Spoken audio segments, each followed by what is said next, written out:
Today we're talking to Albans City manager Ian Allinson down at Hampton and Richmond Borough, where the Saints' long unbeaten run, unbeaten away from home since September in the league, came to an end with a 4-0 National League South defeat.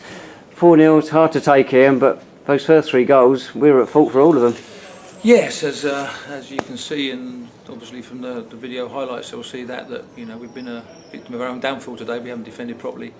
Individual mistakes has cost us, and before we know where we are, we're down 3-0 down and down to 10 men, and it was going to be very, very difficult to come back from that. We've given the fourth goal away by not really defending the corner properly, but we was one man light at the time.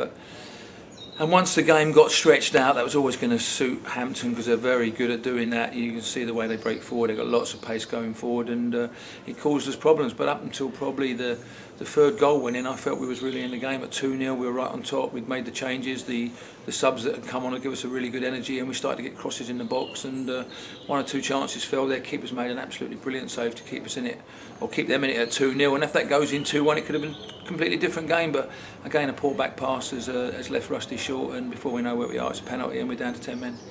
Well, talking of keepers, James Russell's had a good season, but those first two goals, his fault? Oh, without a shadow of doubt, and he knows that. We've just spoken there about it, but at the end of the day, he's had a great season. So any goalkeeper that makes mistakes are going to get punished. And as we said before, this season's been outstanding for us. I'm not quite sure how many clean sheets he's had, but today he's obviously had a poor performance. He's let a couple of goals in, but I'm not going to come for him because of one poor performance. We know what he can do consistently, and we'll go into the Oxford game and try and build his confidence up this week, and hopefully he'll perform in that game. As you said, with the first half in particular, we looked to be on top. We could have had an early lead in the first minute. We've got a very feared attack in Louis Theophanis and Junior Marias, but you took them both off in the second half. Maybe an indication of how you thought they were playing. I didn't think there was enough energy from the pair of them. I felt that they played too far apart. I spoke at half time about playing nearer together. We played the three at the back today, which had worked, I felt, for us today. We played the two up front, but they played like individuals again, and we needed them to play nearer to each other. And as I said, the longer the game went on, their back four got out too easier, and it was easy decision for me to bring on Jamie Cureton and Sam Merson. And as soon as we did that, I felt they gave us a really good energy. We started to get balls in behind them. We started to cause their defence some problems, and it sort of gave us a real energy, and it was something that we didn't have, especially in the start of the second half. No Scott Thomas today, foot injury. Maybe we lacked that bite in midfield. And we can say that, but it wasn't Scott's fault or anybody's fault in midfield while we give 3 sloppy goals away. I mean, we've said before, if you make mistakes in this league, you get punished, and we've made mistakes. And overall, the performance, I was really pleased with the performance. As I said, there some individuals didn't really give us what we were looking for in terms of the team today, but we can live with stuff like that because we can work on it. But if you make individual mistakes, especially in the back four or the goalkeeper, and you get punished, it's gonna cost you and hit you hard in the backside by the time you finish the game. Actually, for 75 minutes, I didn't think Hampton played anywhere near as well as they can. But once they got their tails fully up, that last quarter of an hour, they could have had a lot more than the 4 they got. Yeah, we'd lost our shape. We were really light in terms of the midfield area because obviously Scotty Thomas and, as I said, had been out injured. We had to move Lee Chappell back into left back just to try and keep the shape there, and David Noble was obviously in there on his own at times. So we tried to get the 2 wide men in there to help him, but it's a little bit forced for them to, in terms of trying to obviously keep the shape. So it just led to the game being stretched out, and as you said there, James has actually made 2 or 3 really good saves in the last 10 minutes to keep us in the game. So they're all things that we have to learn from. As we said, we're still second in the league. We've worked extremely hard to get to this position. Now we've got to go and kick on again.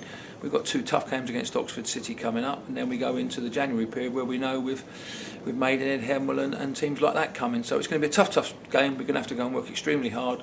I think we need to bring 1 or 2 new personnel in this week to try and strengthen us in the areas where we're lacking a little bit, and try and just maybe keep 1 or 2 on their toes, because maybe 1 or 2 are just taking their foot off the pressure.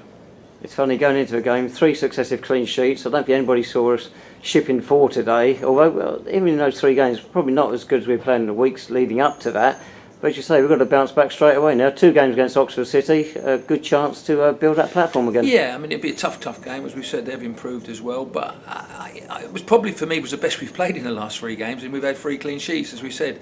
But you defend poorly, and you don't defend correctly, and you make individual mistakes, and you've got punished, and we've got punished today. And in the previous games we didn't make them mistakes, though today I felt we played a lot better, our passing was a lot sharper and our movement was better, but we didn't take our chances, and we gifted them 1 or 2 goals, and before you know where you are, you've got to chase the game. And against Hampton, if you've got to chase the game, they're dangerous and they're going to cause you a lot of problems with their pace going forward, and they showed that in the last 15-20 minutes. Any chance of Scott Thomas being fit for Boxing Day? Hopefully. We've got a 9-day break now. Obviously we're going to lose Tom Bender unless we can do something about having a look at the video in terms of the sending off, and we'll look at that tomorrow. But Scotty should be back in 9 days, and then obviously we need to just see where 1 or 2 others. There's George Casey's still out at the moment with a poor foot in terms of he's just got a slight strain to the ankle, so we'll have to see where we are again with him in 9 days' time. You talked about bringing a couple of players in. Is that a realistic prospect before Christmas? I think we've got to. The squad was really at the finish today. We only had a squad really of 17 today, or 16, and the 2 injured players, so a squad of 18. So we really need to look at bringing 1 or 2 players in before we go into the January window. We say a transfer window there, but we don't have the transfer window. So, but before we go into January, we need to just strengthen 1 or 2 players. But we need to make sure they're the right players that are going to fit into what we're doing, and we need to just bring an energy back to the team, because that was lacking, I felt, a little bit today. Right, thanks so much, Ian. We've got to cut it short because we've had the sign that Hampton's about to switch the lights off. Right, Saints next in action on Boxing Day when Oxford City are visitors to Clarence Park. Kick-off is at 1 p.m.